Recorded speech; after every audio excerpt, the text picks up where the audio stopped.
तो ब्रेक के बाद स्वागत है आप सभी का। हमने आपको दिखाया कि आखिर किस तरीके से जमीनी स्तर पर बच्चों को वैक्सीन लगाई जा रही है। हमने आपको तमाम रिपोर्ट दिखाई, हमारे जितने सहयोगी अलग अलग जगहों पर पहुंचे हुए थे वहां से हमने आपको रिपोर्ट दिखाई कि आखिर किस तरीके से बच्चों को प्रेरणा दी जा रही है, बच्चों को ये जागरूक किया जा रहा है, ये बताया जा रहा है कि आप वैक्सीन जरूर लगवाएं। अब दो डॉक्टर हमारे साथ जुड़े हुए हैं, सीधा उनका रुख कर लेते हैं जो आज हमें बताएंगे कि ये वैक्सीन कितनी कारगर है और आपको घबराने की जरूरत है या नहीं। डॉक्टर विनोद सैनी, डॉक्टर विजय चौधरी हमारे साथ जुड़े हुए हैं। आप दोनों का बहुत बहुत स्वागत है इंडिया न्यूज पर। विनोद जी का सबसे पहले रुख कर लेते हैं। विनोद जी, ये वैक्सीन कितनी कारगर है, क्योंकि एक लंबा इंतजार करना पड़ा है और कहीं ना कहीं जो तमाम सर्वे किए जा रहे हैं उसमें यह भी बताया जा रहा है कई कई सारे ऐसे पेरेंट्स हैं जो चाहते हैं कि हम इंतजार करना चाहते हैं, अभी हम देखना चाहते हैं कि आखिर ये वैक्सीन बच्चों पर कितना कारगर है, तब हम अपने बच्चों को वैक्सीन लगवाएंगे।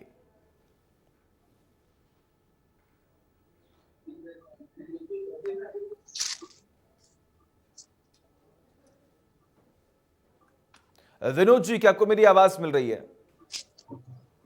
चलिए, विनोद जी तक हमारी आवाज जो है वो नहीं पहुंच पा रही है। विजय जी, क्या आपको मेरी आवाज मिल रही है?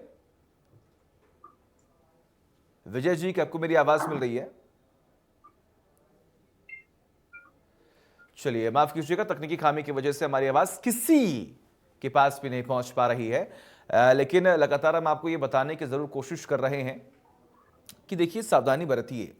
एक तरफ बीते 1.5 से 2 साल में जो हमने देखा है वो हमें परेशान करने वाला था, दिल दहलाने वाली तस्वीर हमने देखी है। वो वक्त था जब हम एक दूसरे की मदद करने के लिए लगातार फोन पर लगे हुए थे कि आखिर हम किस तरीके से लोगों तक ऑक्सीजन, किस तरीके से लोगों को बेड दिलवा सके, मेडिसिन किस तरीके से पहुंचा सकें।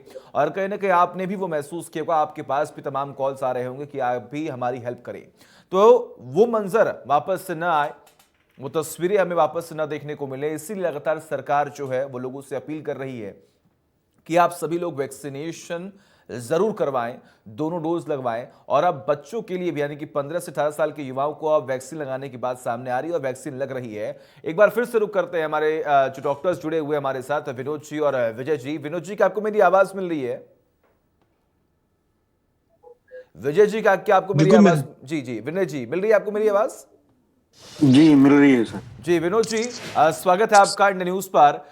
सवाल मेरा सर ये है कि ये वैक्सीन बच्चों पर कितनी कारगर है, क्योंकि अभी भी ऐसे बहुत पेरेंट्स हैं जिनके मन में अभी शंका है कि हमें देखना है, हमें इंतजार करना है कि ये वैक्सीन कितनी कारगर साबित होगी, तब हम अंत में जाकर अपने बच्चों को वैक्सीन लगवाएंगे। देखिए, वैक्सीन पूरी तरह से कारगर है। हम्म। और वैक्सीन जब बच्चों को लगाई जा रही है तो उससे पहले ऑलरेडी इसका क्लिनिकल ट्रायल हुआ है, तभी जाके ये वैक्सीन 100% सही साबित हुई है, ताकि बच्चों के लिए पूरी तरह सेफ है और बच्चों को इसका कोई भी गंभीर परिणाम देखने को नहीं मिलेगा। हम्म। ठीक है विजय जी, क्या आपको मेरी आवाज मिल रही है? जी सर, मिल रही है। जी विजय जी, बहुत बहुत स्वागत है आपका इंडिया न्यूज पर। सर देखिए, अभी कहा गया थैंक कि यू। ट्रायल जो है वो हुए हैं और ट्रायल होने के बाद ही उन्हें मंजूरी मिली है, तभी आप बच्चों को वैक्सीन जो है वो लग रही है। लेकिन देखिए, कई पेरेंट्स ऐसे जिनके मन में आशंका ये भी है कि क्या पता जल्दीबाजी में ये ट्रायल हुए हों और जल्दबाजी में इसे अप्रूव किया हो, तो कहीं ना कहीं इसका रिएक्शन तो ना कहीं हो जाए बच्चों पर। देखिए सर, WHO के कुछ स्टैंडर्ड प्रोटोकॉल्स है और उसका जी। ग्रुप है जो ऑल अराउंड वर्ल्ड या पूरे संसार भर से, उसमें जो विशेषज्ञ और फील्ड के जो एक्सपर्ट्स हैं, हम्म। इम्यूनाइजेशन हो चाहे विभिन्न तरह के इलाज हो, उनका एक ग्रुप है जिसको सेज बोला जाता है, SAGE, strategic advisory group of experts, hmm. जिसमें पूरे संसार से एक्सपर्ट्स को लिया जाता है। हम्म। और ये इस पे अपनी कसौटी पे खरा रिग्रेस असेसमेंट करते हैं किसी भी ड्रग का। तो जिसमें से जैसे हमारे यहाँ से कोवैक्सीन को अप्रूव किया गया 15 से 18 साल के बच्चों के लिए, हम्म। तो वो इमरजेंसी यूज लिस्ट में आई है WHO की। इसीलिए सिर्फ उसी वैक्सीन को इसके लिए मान्यता दी गई है 15 से 18 साल के बच्चों के लिए, क्योंकि हम्म। ये इनके लिए सेफ है। इसका रिग्रेस असेसमेंट हम्म। इस सेज ग्रुप द्वारा, जो WHO का बनाया गया है, इसके द्वारा किया गया है, जिसमें विभिन्न तरह के कसौटियां, जैसे कि इसमें फेज 2, फेज 3 क्लिनिकल ट्रायल्स, इनके रिस्क बेनिफिट्स, इनकी जो रिएक्शंस हैं उनके मैनेजमेंट्स, और बेनिफिट्स कितने हैं और हेल्थ पे रिस्क कितने हैं। तो किसी भी अगर दवा के बेनिफिट्स हमारे बहुत ज्यादा हों और थोड़े बहुत रिस्क हों, तो उसको लगाने की भी सलाह दी जाती है। हम्म। जल्दबाजी में बिल्कुल ट्रायल नहीं किए जाते, साइंटिफिक प्रोटोकॉल्स को ध्यान में रख के हर कसौटी पे ड्रग को कसा जाता है, उसके पश्चात ही लोगों पर इसको लगाने के लिए उतारा जाता है। हम्म। बिल्कुल। और विनोद जी, हम शुरुआती दौर में देख रहे थे कि जब बुजुर्गों को ये वैक्सीन लगाई जा रही थी, जब 35 वर्ष से लेकर 50 वर्ष के लोगों को ये वैक्सीन लगाई जा रही थी, तो वैक्सीन लगने के बाद उनके हेल्थ में प्रॉब्लम आ रही थी, उन्हें फीवर हो रहा था, उनके बॉडी में पेन हो रहा था। क्या वो बच्चों में भी देखने को मिल रही है? देखिए, फीवर एक सामान्य प्रक्रिया है वैक्सीन लगाने के बाद। इसमें घबराने की तो बिल्कुल कोई ऐसी बात नहीं है, हम्म। और इससे न डरने की कोई आवश्यकता है। हम्म। ये एक सामान्य प्रक्रिया है जो दवाई लेके ठीक हो जाती है। हम्म। दूसरी बात है, बच्चों में अभी बुखार वाले कम सिम्टम बहुत कम, क्योंकि आज पहला दिन ही है वैक्सीन लगने का। तो बुखार वगैरह तो अभी किसी बच्चे में ऐसे आ रहे नहीं है। बाकी ये वैक्सीन काफी कारगर साबित होगी बच्चों के लिए, हम्म। इस कोरोना से खिलाफ हमारी जंग के। विजय जी, आपका इस सवाल पर क्या राय है? देखिए, जो वैक्सीन है, कोई भी किसी भी तरह की वैक्सीन, चाहे इससे पहले भी लगती आई है हमारे देश में, डीपीटी हो या कोई और वैक्सीन हो, हम्म। वैक्सीन में क्या ज्यादातर या तो जो वायरस है उसका इनएक्टिवेटेड कुछ स्मॉल पार्ट्स होते हैं, तो हम्म। अल्टीमेटली ये शरीर में जाके कुछ रिएक्शंस, इन्फ्लामेटरी रिएक्शंस करके और ये सेंसिटाइज करते हैं और उनके लिए शरीर में एंटीबॉडी बनती है। हम्म। तो जो माइनर इन्फ्लामेटरी रिएक्शन होती है उससे शरीर का तापमान बढ़ सकता है, थोड़ा बहुत आपको बुखार आ सकता है, ऐसी रिएक्शंस आती हैं, लेकिन इनसे बिल्कुल घबराने की जरूरत नहीं है। सिंपल पैरासीटामोल और दूसरे एनएसएआईडी जो इसमें प्रेस्क्राइब किए जाते हैं, उन दवाओं को लेके ये ठीक हो सकता है। खुद मैंने भी जो स्वयं फर्स्ट डोज लगवाई थी, तो उसके पश्चात मुझे माइल्जिया, थकान, इस तरह की शिकायत आई थी, लेकिन सिंपल पैरासीटामोल लेने के पश्चात मैं ठीक हो गया। बिल्कुल। अगर हम बात करें विनोद जी, तो क्या खान पान में भी कुछ बदलाव करने की जरूरत है वैक्सीन लगवाने के बाद? खान पान वैक्सीन लगवाने के बाद जैसे जनरली खान पान तो हमें वैसे भी ध्यान देने की जरूरत है। ज्यादा तला हुआ खाना नहीं खाना चाहिए, हम्म। पहली बात। इसके हम्म। अलावा जो भी हाइजीनिक फूड है हम्म। उसको लेने पे हमें ध्यान देना चाहिए। बच्चों को या बड़े हुए सभी को जो एक रूटीन डाइट है उसको फॉलो करना चाहिए, जैसे दूध वगैरह लेना, इसके अलावा प्रोटीन डाइट लेना। ये सभी चीजें, एक बैलेंस डाइट सबसे इंपॉर्टेंट होती है। वो वैक्सीन लगाओ चाहे नहीं लगाओ, क्योंकि ये सबसे जरूरी है हमारी इम्यूनिटी को बिल्डअप करने के लिए। अगर हमारी इम्यूनिटी अच्छी है तो कोविड के अलावा और भी अनेक बीमारियां जिनसे हम बच सकते हैं। तो सबसे जरूरी है हमारी रूटीन डाइट बैलेंस हो, सबसे इम्पोर्टेंट यही है। तभी इसका अच्छा असर देखने को मिलेगा। तो बिल्कुल डाइट आपकी ज़रूरी होनी चाहिए, और एक अच्छा डाइट ही कहीं ना कहीं आपके हेल्थ पर वो पॉजिटिव इम्पैक्ट जो है वो डालने की कोशिश करता है। विजय जी, सवाल आपसे है मेरा। आपने अभी कुछ ही देर पहले जी। एंटीबॉडी का भी जिक्र किया, और अभी सीरो सर्वे जो है कई ऐसे प्लेसेस है जहां पर किया गया, और उस सीरो सर्वे में ये बताया गया कि कहीं ना कहीं बच्चों में एंटीबॉडी जो है वो पहले से ही डेवलप हो चुकी है, जिसकी वजह से वो सुरक्षित हैं। लेकिन ये वैक्सीन लगने के बाद जो और भी तरह की तमाम एंटीबॉडीज होती हैं, या फिर जो भी चीजें होती हैं, वो किस तरीके से डेवलप होती है, कितने दिनों के अंदर डेवलप हो पाती हैं? देखिए, जो वैक्सीन है इसकी जो सेकेंड डोज लगने के पश्चात, हम्म। सेकेंड डोज के 4 से 8 हफ्ते के दौरान ये एंटीबॉडीज डेवलप हो जाती है, तथा जो आप ये कह रहे हैं कि बच्चों में पहले से एंटीबॉडीज डेवलप हो गई हैं, तो कहीं ना कहीं सब क्लिनिकल इन्फेक्शन वगैरह जो अब कम्युनिटी में है, उस वजह से उनको इन्फेक्ट होने की वजह से वो डेवलप हो सकता है।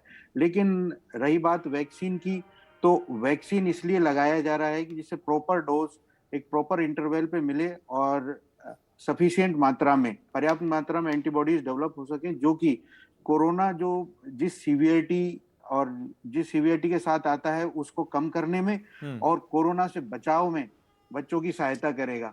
इसके लिए जो ये फैसला लिया गया कि हमारे जो National Technical Advisory group of Immunisation जो है, उसने विभिन्न पहलुओं पर विचार करके और इसका ब्रॉड कवरेज करने के लिए, क्योंकि इससे पहले वैक्सीन सिर्फ 18 साल से ऊपर जितना भी एज ग्रुप है उनको लग रही थी, लेकिन अब इस पे डिसाइड किया गया कि 15 से 18 साल के बच्चे और 60 साल से, और precautionary dose health care workers, front line workers, और जो 60 साल से ऊपर के जो बुजुर्ग हैं जो कि कोमॉर्बिड कंडीशन जैसे डायबिटीज, हाइपरटेंशन, हार्ट डिजीजेज और तरह की जो बीमारियां हैं उनके साथ हैं, और उनको वापस से प्रिकॉशनरी डोज एक लगाई जाएगी, जिसको थर्ड डोज और या प्रिकॉशनरी डोज का नाम दिया गया है, और किड्स में 15 से 18 साल के बच्चों में, जिसके लिए सिर्फ कोवैक्सीन ही मान्य है WHO की तरफ से, तो उनको सिर्फ कोवैक्सीन लगाई जाएगी। और जो तीसरी डोज दूसरे एज ग्रुप में लगेगी, तो उनको जो पहली 2 डोजेज लग चुकी हैं, उसमें जो दूसरी डोज है उसके 39 हफ्ते बाद या 9 महीने पूरे होने के पश्चात तीसरी डोज रिकमेंडेड है। बिल्कुल, देखिए कहीं न कहीं लगातार सरकार की तरफ से भी ये अपील की जा रही है कि आपको वैक्सीन जो है वो लगवानी होगी, और एक लंबे अंतराल के बाद जो है जब एक कहें कि एक बड़ा वर्ग जो है जब वैक्सीनेट हो गया, तब बच्चों के लिए वैक्सीन लाई गई है, और अब अंत में जाकर बच्चों के लिए वैक्सीन जो है लाने के बाद अब ये अपील की जा रही है कि आप ये वैक्सीन लगवाएं, तभी आप सुरक्षित रहेंगे। विनोद जी, आपके पास आना चाहेंगे। जैसा कि लगातार ये कहा जा रहा है कि जो पोस्ट कोविड मरीज हैं उनमें तमाम खामियां देखने को मिली थी। कई बार हमने ये भी देखा कि कई पोस्ट कोविड मरीज ऐसे थे जिनकी मृत्यु भी हो गई थी। लेकिन अगर हम बच्चों के लिए खास तौर पर बात करें तो वैक्सीन लगाने के बाद क्या ओमिक्रॉन वेरिएंट से भी बच्चे बच सकते हैं? क्योंकि अब ये ओमिक्रॉन वेरिएंट जो है उसका एक अलग खौफ देखने को मिल रहा है। जी बिल्कुल। कोरोना का ही एक नया वेरिएंट है ओमिक्रॉन के, जिसको हम ओमिक्रॉन के नाम से भी जानते हैं। ये अभी 24 नवंबर 2021 को साउथ अफ्रीका में पहली बार खोजा गया था।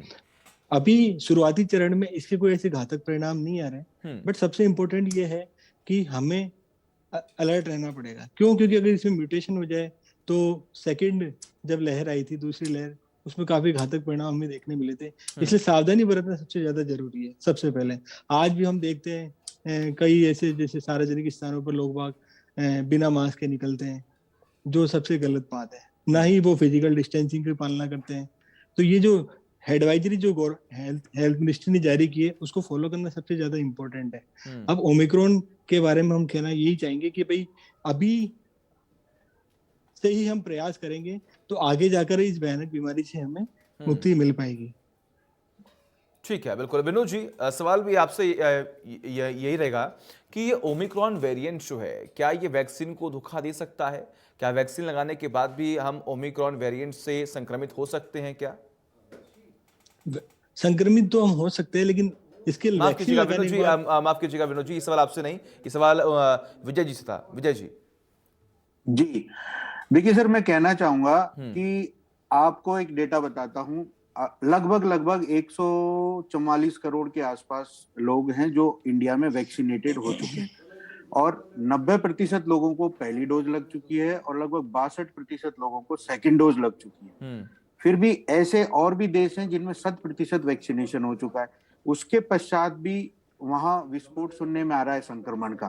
तो संक्रमण को फैलने से नहीं रोक सकते, लेकिन हाँ, वैक्सीन हमें लगवानी है, क्योंकि जो इसके गंभीर परिणाम आ सकते हैं, ये जो बीमारी एक गंभीर रूप ले सकती है, इसके लक्षण गंभीर हो सकते हैं, उनसे बचाने में, डेथ को कम करने में, और कहीं ना कहीं इस बीमारी को होने से बचाने में भी ये सहायक है। दूसरा, होने से बचाने के लिए हमें अवेयर रहने की जरूरत है कि वैक्सीनेशन के पश्चात भी संक्रमण की दूसरी तीसरी लहर आ रही है, तो इसके लिए सबसे ज्यादा सजग आमजन को होने की जरूरत है। इसमें social distancing, hand washing, proper mask लगाना, अनावश्यक रूप से बाहर नहीं जाना, भीड़ भरी जगहों पे नहीं जाना, गैदरिंग नहीं करना, काम होने पर ही, जरूरत पड़ने पर ही घर का कोई एक सदस्य निकले। मेरा मानना तो ऐसा है, जब तक हम सजग नहीं होंगे तब तक इस बीमारी को हम नहीं भगा पाएंगे। हम वैक्सीन लगा रहे हैं, पूरा हेल्थ सिस्टम इसमें लगा हुआ है, सरकारें लगी हुई हैं, और पूरा लवाजमा इस पे लगाया हुआ है, लेकिन उसके पश्चात भी संक्रमण नहीं रोक पा रहे। उसका कारण है कि म्यूटेशन होते हैं। म्यूटेशन में तो परिवर्तन आता है, जिससे वो संक्रमण की नई विधि खोजता है, उसमें कहीं ना कहीं प्रोटीन में परिवर्तन आता है, तो संक्रमण तो बढ़ता है, लेकिन उसके लक्षण गंभीर ना हो, उसके लिए वैक्सीन लगाना जरूरी है। तो सभी को, चाहे उसको फर्स्ट डोज लग गई वो सेकंड डोज लगवाए, जिसको दोनों डोज नहीं लगी वो दोनों डोज लगवाए। और अब जो कुछ health line workers, front line workers और 60 साल से ऊपर जो बुजुर्ग कोमॉर्बिड हैं, अगर उनको दोनों डोज लग गई हैं, तो मेरा निवेदन है कि वो तीसरी प्रिकॉशनरी डोज भी, जो 10 जनवरी से शुरुआत होने वाली है, वो भी जरूर लगवाएं। बिल्कुल। विजय जी, एक सवाल और। जब हमने देखा था बीच में कुछ खबरें सामने आ रही थी, जब वैक्सीन लगातार लगाई जा रही थी, तो ये कहा जा रहा था कि महिलाओं से पर वैक्सीन काम करेगी, जो पुरुष हैं उन पर भी काम करेगी, लेकिन पुरुषों पर वैक्सीन का थोड़ा सा रिएक्शन जो है वो ज़्यादा होगा, और उससे प्रभावित जो है कहीं ना कहीं पुरुष होंगे। क्या ये सेम चीज़ जो 15 से 18 साल के बच्चों में ये वैक्सीन लगाई जा रही है, इसमें जो लड़कियां हैं, जो लड़के हैं, क्या ऐसे कोई मिथ हैं? देखिए, मिथ का आप कुछ नहीं कर सकते। हम्म, इससे पहले जो केसेस हैं हम्म, उनमें कहीं ना कहीं महिलाएं भी उतनी इन्वॉल्व हुई हैं, हम्म, जिनको माइनर रिएक्शंस रहे हैं, किसी को फीवर, किसी को थोड़ा थकान। हम्म, तो हम्म, उसी तरीके से मेल्स में भी ये रहा है। हम्म, लेकिन ये इतनी बड़ी चीजें नहीं है। ये साइड इफेक्ट्स हर वैक्सीन के होते हैं। हम्म, इसको इससे डर के वैक्सीन लगवाना ना छोड़ें। हम हम्म, हमारे बच्चों को बीसीजी वैक्सीन लगवाते हैं, उसके पश्चात उसको ब्लिस्टर बनता है, कई बार बुखार भी हो जाता है। लेकिन हम ऐसा नहीं है कि उसको बीसीजी वैक्सीन का टीका नहीं लगवाते, जिससे हम्म, कि वो टीबी से आने वाले समय में बच सके। हम्म, तो मेरा मानना यही है कि ये इन चीजों को दरकिनार करते हुए वैक्सीनेशन पे फोकस करना चाहिए। हम्म। वैक्सीन के साथ साथ हमें हमारी आदतें बदलनी चाहिए। ठीक है, विनोद जी, आप भी बताएं इस पे जी, अपनी राय। वैक्सीन लगाना बहुत ही जरूरी है। क्यों? क्योंकि बच्चे इस देश का भविष्य है हम्म, और हमें अपने बच्चों को प्रोटेक्ट करना बहुत ही अत्यंत आवश्यक है।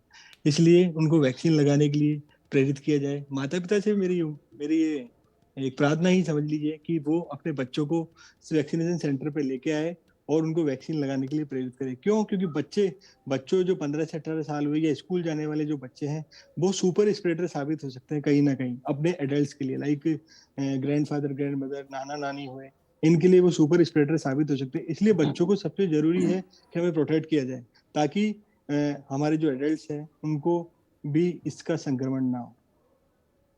नहीं, ये बिल्कुल अत्यंत सही कहा आवश्यक आपने। है। बच्चे देश का भविष्य हैं और भविष्य सिक्योर करने के लिए लगातार सरकार काम कर रही है और इसीलिए अंत में जाकर वैक्सीन लाई गई, जहां पर बच्चों को अब सुरक्षित रखा जा रहा है। बच्चों के लिए एक सुरक्षा कवच जो है वो तैयार कर लिया गया और वैक्सीन के जरिए ही इस सुरक्षा कवच को और मजबूत करने की कोशिश की जा रही है।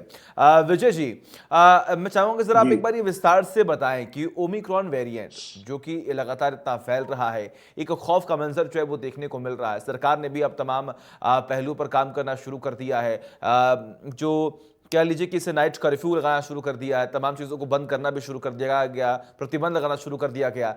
लेकिन विशेष तौर पर अगर हम बात करें तो ये ओमिक्रॉन वेरिएंट में ये भी कहा जा रहा है कि मृत्यु दर कम है, फैलाव ज़्यादा है। लेकिन डर इस बात का भी कि कब ये वेरिएंट अपना रूप बदलेगा और कब कितना घातक हो जाएगा, शायद ही किसी को मालूम है।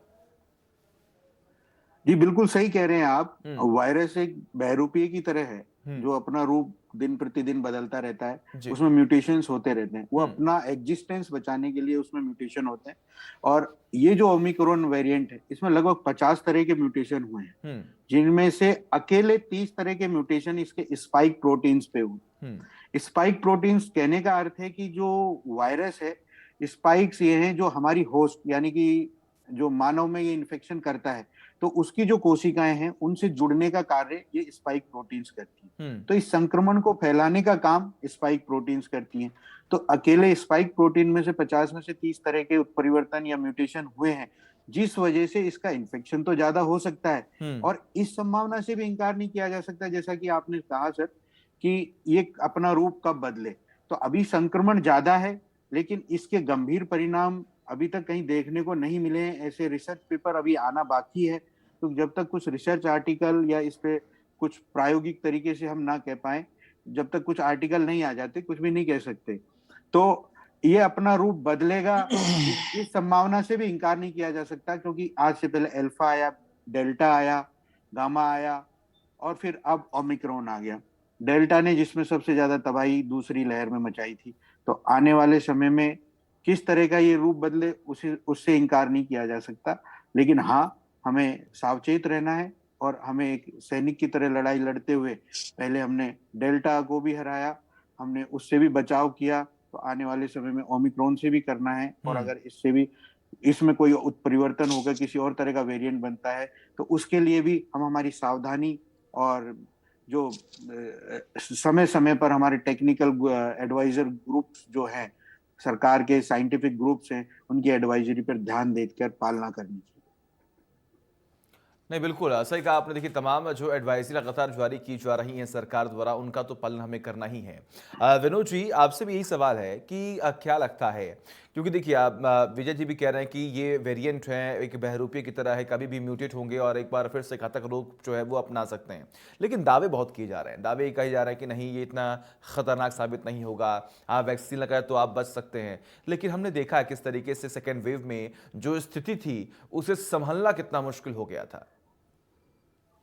जी, विजय जी का कहना बिल्कुल सही है कि ये वैक्सीन एक तरह से बहरूपिया है और हमें सबसे ज्यादा जरूरी है, हमें प्रिकॉशन सावधानी जरूर बरतनी है, क्योंकि अगर हमने इन जो सरकार की जरा जो हमारे लिए इतना काम किया जा रहा है उन कदमों के ऊपर अगर हमने ध्यान नहीं दिया तो ये आगे जाके हमारे लिए बहुत ही दुखदायी साबित हो सकता है। तो हमें जो सरकार के द्वारा जो एडवाइजरी जारी की गई उनका पूर्ण रूप से पालन करना जरूरी है। सरकार तो अपना काम कर रही है, लेकिन आम जनता की भी ये जिम्मेदारी है कि वो इस चीज का कड़ाई से पालन करे, ताकि हेलो जी ताकि बोलें बोलें बोलें। इस हाँ, ताकि इस घातक बीमारी से बचने के लिए जो हमारी सरकार के द्वारा जो प्रयास है उसमें हम सफल साबित हो, ये अत्यंत आवश्यक है। नहीं, बिल्कुल सरकार सही तो अपना कहा काम आपने। कर रही है। जी बिल्कुल विनोद जी आपने सही कहा, कहीं ना कहीं हमें पूरी कोशिश करनी है, क्योंकि देखिए सरकार तो अपना काम कर रही है लेकिन हमें कोऑर्डिनेट करना होगा, हमें कोऑपरेट करना होगा, तभी अंत में जाकर एकजुटता दिखाते हुए हम इस ओमिक्रॉन वेरिएंट से लड़ सकते हैं। क्योंकि हमने भी कोविड-19 के सेकेंड वेव को मात दी है और कोशिश हमारी लगातार यही यही रही है कि लोगों को हम जागरूक कर सकें। और जितने भी, यानी कि हम आप दोनों की बात कर लें या फिर जो वॉरियर्स हैं, कोरोना वॉरियर्स, उनकी बात कर ले, उन्होंने कितनी मशक्कत की है, 72 घंटे लगातार, एक हफ्ते घंटे कंटिन्यू काम किया है, सिर्फ और सिर्फ लोगों की सेवा की है कि वो बच सके। और इसके लिए हम सब मिलकर, जितने भी इंडियन न्यूज़ की टीम है वो आप दोनों को शुभकामनाएं भी देना चाहती है, पूरी टीम को शुभकामनाएं देना चाहती है। लेकिन थैंक यू। विजय जी अगर हम थैंक बात करें, देखिए तमाम मुश्किलें सामने आती हैं और हम अब जो कार्यक्रम का अंत होने वाला है, लेकिन ऐसे में हम आपसे भी जानने की कोशिश करेंगे कि आपका एक्सपीरियंस क्या रहा। क्योंकि देखिए तमाम जो मरीज है वो आपके पास आते होंगे, उनके पास तरह तरह के सवाल होते होंगे, लेकिन बड़ी बात यह कि हमें कहीं ना कहीं इस वेरिएंट से लड़ना है, हमें बचना है और इस देश को भी सुरक्षित रखना है। जी, देखिए तमाम तरह की मुश्किलें आती हैं। मरीज आता है, अपने अनेक तरह के जो उसके मन में डाउट्स होते हैं उनको क्लियर करने के लिए हमसे बात करता है।